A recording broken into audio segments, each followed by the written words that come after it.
the BMW M4 competition. Now, since we recently reviewed one of these, we're going to get straight into the driving today. So if you want to go and see a full interior, exterior and engine tour of the BMW M4 competition, then click the link in the top right hand corner. For now though, we're going to get driving. Let's go!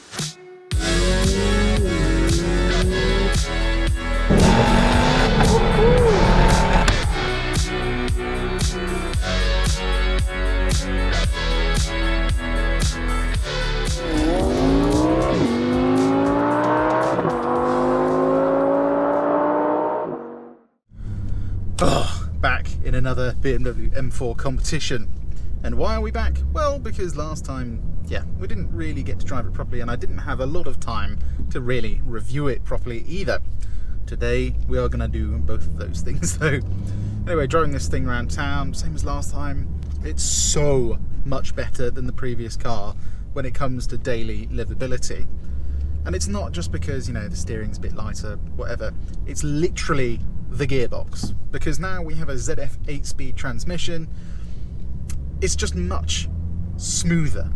Every time you move off from a stop, you don't get this jerky pogoing effect that you did in the previous F80 M4. You just get this nice smooth transition to moving. Even the suspension going over bumps. The M4 competition wasn't that bad, but it was just kind of like, it was in comfort mode, it was slightly too comfortable, and then in sports mode, it was a little bit too stiff, I'd say. This is just perfect. The damping on this is absolutely awesome.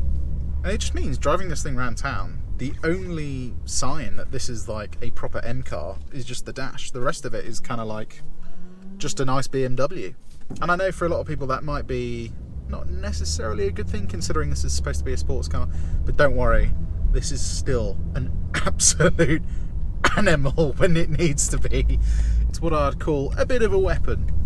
And do you know what? Not only are the seats a little bit better than the bucket seats, I find this interior nicer than the newer one as well. Having iDrive 8 and these massive displays going across the dash looks pretty cool, I think, but this functionally and visually at least, I think actually works and looks a bit nicer, because you've got, the dash is kind of in stages then. There's like layers to it, which I think look just a little bit nicer than the newer one. Also, I just find it easier to use, in all honesty. iDrive 8 is great, but every BMW I've driven that has it, you're kind of like going through a lot of menus, and it's just not quite as intuitive. Or it's not necessarily not intuitive, it's just there's a lot to iDrive 8. There's so much stuff on it that it ends up being like navigating a phone whilst you're driving, which isn't exactly ideal. In terms of parking this thing, because it's a coupe, you got fairly good visibility. You have to remember you're slightly wider than any other 4 Series, but still a 4 Series at the end of the day, so parking this thing's pretty easy. And being an M4, you do get loads of assistance stuff as standard. You got park assist, you got reverse assist, and you got a nice high resolution camera with cameras telling you where you're going to go, accurate parking sensors that have this very clever feature that will tell you if you're next to something as well. So the rear parking sensors will remember what you've been past, and then it will come up as like a side parking sensor as well, which is pretty neat. Other thing I love is these little rectangles, because at night especially, if you're reversing towards like a black bollard, it's quite hard to see sometimes, and these will come up telling you you're close to something. And admittedly, it saved me more than once from crashing into something. What's also pretty cool is the reverse assistant. So let me activate that now, and I can go all the way up to this space. This will remember up to 50 yards, which is pretty impressive. So I can go all the way into this parking space here, and let's say I parked, I got out, blah blah blah, get back in the car, reverse, and the car will just do everything for me. As you can see, obviously you're modulating the brake and the accelerator pedal, but it remembers exactly where you've been. So, if you're coming out of a tight car park, I was at a Q Park the other day, which was like really tight, and this feature would have actually been pretty handy, I think, because I couldn't even go into the car park forwards. I had to reverse into the car park, which was not exactly helpful. But look, it'll even take me all the way back into this parking space. How cool is that? Pretty neat, really. I know it's a bit of a party trick most of the time, but it does occasionally have its uses. You just have to remember to activate it. Obviously, once you're in a parking space, getting out the thing is fairly easy, really. The doors are a little bit longer than a 3 Series, obviously, so you sometimes can't get to the first notch in the door, but most of the times you will. See what I mean about how smooth this car is, though? A lot of the time it'll go off in second gear as well. It's just like butter. It is a lovely thing to drive around town in. Coming in the junctions, obviously we've got X-Drive now, and you've got a lot of power. So coming out of junctions is like really easy. You're never going to miss a gap, basically, even if the road is wet. Now, I can't actually remember the figure off the top of my head, so I'll put it on the screen now. But my car expert prediction will say this will do 32 miles per gallon on the motorway. Let's reset our trip computer and we can see what we can get. First though, let's go drive this thing a bit more properly than we did last time, shall we? Right then, let's go into M1. So I've configured this to be 4-wheel drive, but everything else off, apart from stability control. Also in the maximum attack gearbox, but in drive, so it's like it'll auto upshift for me, but it's still the fastest possible gear changes. And one thing that becomes very apparent very quickly is just how capable this car is. And it's not afraid to move around at all. It's just... the amount of G's you can pull in the corners is mind-boggling in this thing. Obviously you get that fake sound as well. I don't know if you notice it, but those upshifts, like... that is totally coming through the speakers. It's not a real thing, but I mean, it sounds pretty good, right? I quite like it. Now, with all these emissions regulations, you do have to have a little bit of fakery sometimes. Also that like blah blah blah blah blah blah. It's very enhanced, but it's fine. Right then, back into regular comfort mode. Everything becomes very subdued, very quiet. The steering becomes lighter. Even the brake pedal is less responsive. It's one thing I wasn't sure I was really going to like, and I'm kind of adapting to it. If you don't know what I'm talking about, basically this car has 2 different brake settings. So if you have the sports brake setting, it's much more reassuring, much more responsive. And I suppose if you're on track, it might be a little bit better. Some people prefer a slightly longer pedal so they can be more precise. Some people just want big stoppers all the time. So, you know, it's kind of up to preference, really. For me, though, I'm just trying to get used to the sports zone. But yeah, once you're on the motorway, it's so quiet, this car. The previous M4 and M3 suffered a little bit from tyre roar, especially from the back, purely because everything, like the rear subframe, was just directly connected to the car. You got a lot fewer bushings and stuff to sort of isolate the noise. Whereas this, I mean, it's just so comfortable. Suspension and comfort is amazing. You know, the smaller undulations, sometimes you do get a little, not necessarily a jolt into the cabin, but it does bounce a little bit. But by no means is it uncomfortable. You get your cruise control on, whack it on 70, let the car just drive itself, really. That's one thing you'll notice, actually. I don't know if you noticed it, but it downshifted 2 gears there. And the reason it did that is because torque doesn't actually come in until 2,750 RPM in this thing, which is pretty strange. But there is a good reason for that, and that's because the previous car, although the torque came in low, it came in very aggressively, and it meant that sometimes if you changed gear mid-corner, it would really upset the car. Whereas this is kind of like just a lot smoother, so when you change gears, it doesn't really upset the chassis as much, which is kind of what you want, really. Especially if you're doing, you know, fast lap times and stuff. Also, a lot of owners kind of got scared of it. I actually quite liked the jerky gearbox in the previous car, but yeah, not to everyone's tastes. But yeah, the front end on this is just like, you just turn it in and you can feel exactly what that outside wheel is doing. It's a wonderful thing. The thing is, this car's so capable that to get to its limits on a road, you have to be going very, very quickly. But it doesn't mean it's not fun. Right then, let's get on the motorway, see what kind of MPG we can manage, shall we?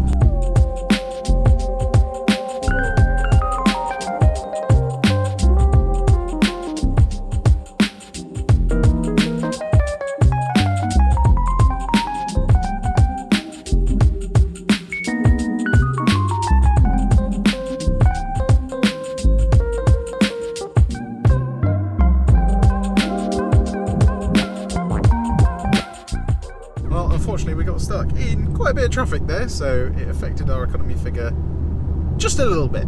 Anyway, we managed 29.7 miles per gallon, which for a car with 510 horsepower, I think that's alright really. On a longer journey, when there's not so much traffic, I know for a fact you'll easily get over 30 mpg, and maybe even closer to 40 if you drive it pretty conservatively. The main thing for me though is just like the lack of road noise, wind noise, visibility is good, you've got a blind spot monitor. It's just such an easy car to drive. Like, it feels like a regular 4 Series on the motorway, whereas the previous M4 certainly didn't. Anyway, I suppose now we should get into a slightly sportier setting and have a bit of fun.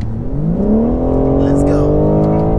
Alrighty then, let's get ourselves back into M1. This is 4-wheel drive in MDM, which is M dynamic mode. Allows a little bit of slip at the rear. Then let's press our M mode button to bring up this lovely massive rev counter in the heads-up display and change the driver's display as well. Let's see what we can do with this thing, shall we? I mean, the front end is just gorgeous in this. Absolutely gorgeous. Bit of traffic today, so can't go too crazy just yet.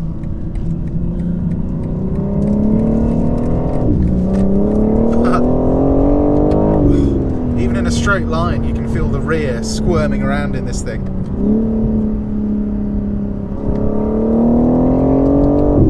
Third gear is just beastly. Interesting fake noises. It's amazing how fast this is for a torque converter as well. Brakes, I mean, it's an M car, so yeah, it stops on a dime basically. Sound check, now this is where it kind of falls a bit short, unfortunately. So let's have a listen. Yeah, a lot of filters and stuff in the exhaust, so it could be better, I think. But handling wise, it is just awesome. You know, if you want to drive this thing quickly, you really can. Woo! You can be so precise with it as well. Like, suspension keeps the car nice and flat, steering is the perfect weight. You can kind of feel what's going on as well. Oh. See, we're pulling so many G's the GoPro can't even handle it.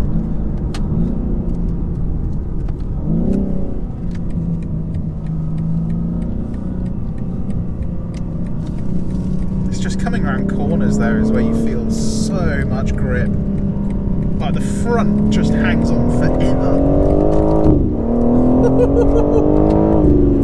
Third gear is just mega in this thing as well. Absolutely mega. And all-wheel drive is just an absolute monster, this thing.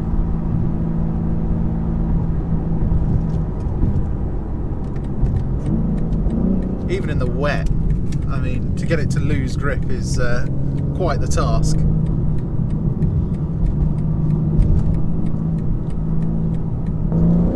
It's around this corner especially, you feel the rear pushing you around. It's just, it's a weapon, absolute weapon. The thing is, even in rear wheel drive mode, that's right, you didn't know, this has a switchable all-wheel drive system. It's still got so much grip. I mean, to get this thing to brake traction, you have to do silly things like just planting your foot around the corner. Even then, it still hooks up. Absolutely nuts. Alright, let's go into M2 now. So I've configured this to be in, not DSC off, but it's like, it's like a rear-wheel drive car with a lot of traction control settings. But you still got plenty of grip. So we know it's good on the wide open stuff. But is it a little bit too harsh than a potholed British B road? Well, we have the perfect one here. So let's go try it out. Look at the power this thing has. Like mid-corner especially. Yeah, it's way too quick for a public road. The suspension as well is just like masterful. Unreal how good this car is. I mean, this car's not even trying, in all honesty.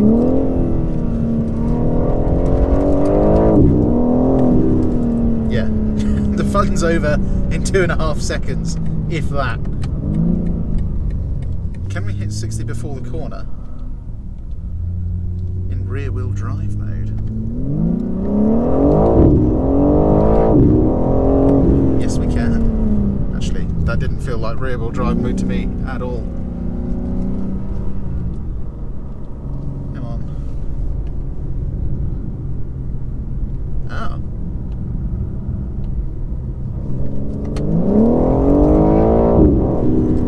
Maybe it just has a lot of grip.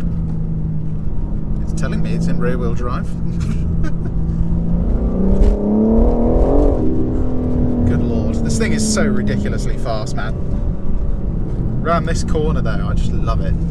Like, you can get it exactly where you want it. You just pinpoint it. It's brilliant. Okay, so we're definitely in rear-wheel drive mode. I think this car just has a lot of grip, in all honesty. Right, let's give it another go. You can feel it squirming around, but in all honesty, it's just so capable.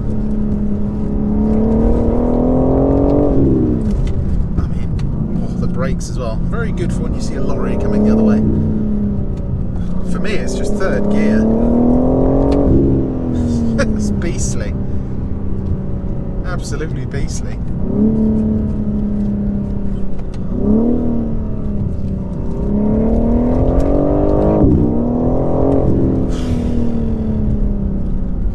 So fast.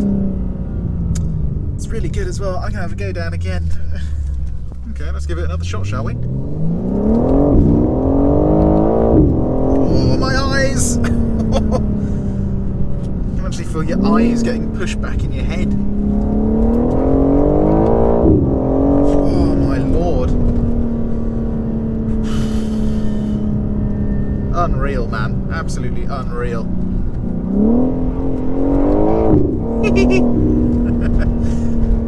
I'd love to take one of these to a track. I mean, just look how sharp the steering is. Beastly.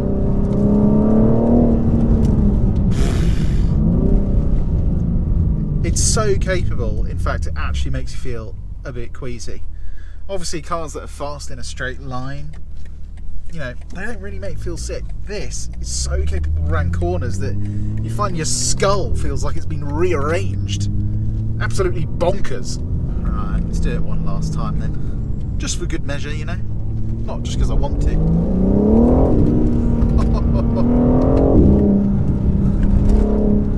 Woo. Good lord.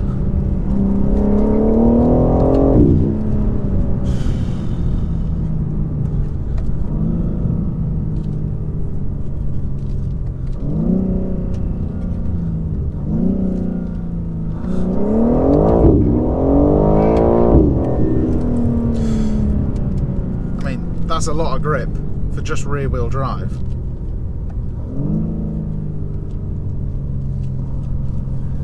I mean, a lot of the time I just drive it round like this, in all honesty. Certainly when it gets colder, I drive it around in all-wheel drive.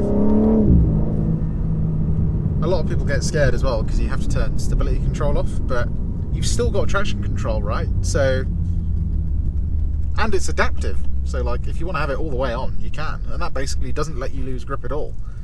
And then having it on level 1 is kind of just like, it aids you out when you get in a bit of trouble.